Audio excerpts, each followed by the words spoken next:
time now to review headlines of today's newspapers. And we start with This Day newspaper, Nigeria's newspaper of record. And the headline reads, "Drama as PDP National Working Committee splits." The rider, we have suspension, counter-suspension, Rock Party, Ologunagba, Ajibade, Damagun, Anyanwu involved. Court stops removal of party's acting national chairman, Wabara, sues for peace. No faction in PDP, says Muhammad, pledges to resolve differences. I mean, Steve, we've talked about this already. Yes, it seems like almost all the leading opposition parties are in crisis now. Yes. And some analysts are wondering, if this is the end, of the PDP that ruled Nigeria, for 16 years. For 16 years. Hopefully, PDP will pull through. But I think the other story that is of major interest to me will be the story on top of that lead story. That says federal government quits petroleum pricing, facilitates direct purchase, fostering competition, which of course captures what has happened with the pricing of petrol, with the latest, increase in price of petrol. But then what is missing in all this is the consideration for the Nigerian people. We're dealing with the federal government is quitting, petroleum pricing, but nothing is being said about the 4 refineries of the federal government. Nothing is being said about the fact that for 6 times, they've given Nigerians hope that Port Harcourt and Warri refineries will roll back to life. But here we are in October.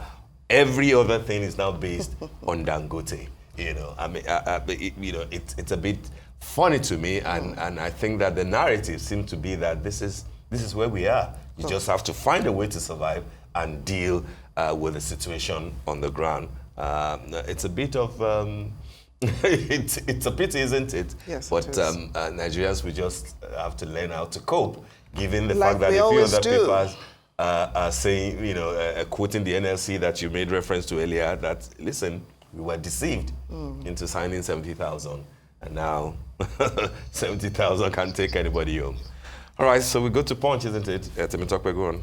Well, the headlines on the Punch newspaper says Nigerians lament worsening hunger, soaring transport fares.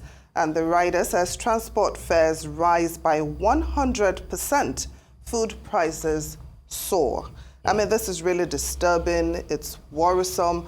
I don't even know which adjective to use to qualify what's going on. And, it's more painful every time Nigerians complain. Yeah. All we hear is that we should be patient. The government says it understands the masses are suffering, but that these reforms will yield fruit. And I'm like, when? Please, can somebody help us? It's been a year of intense hardship in this country. They're talking about, converting 100 PMS vehicles into CNG, powered vehicles.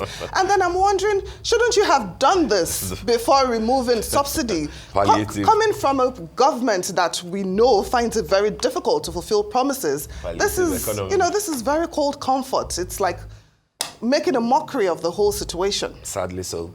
Sadly so.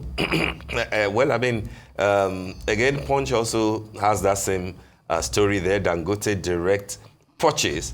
Marketers demand working refineries. I mean, we can't run away from it.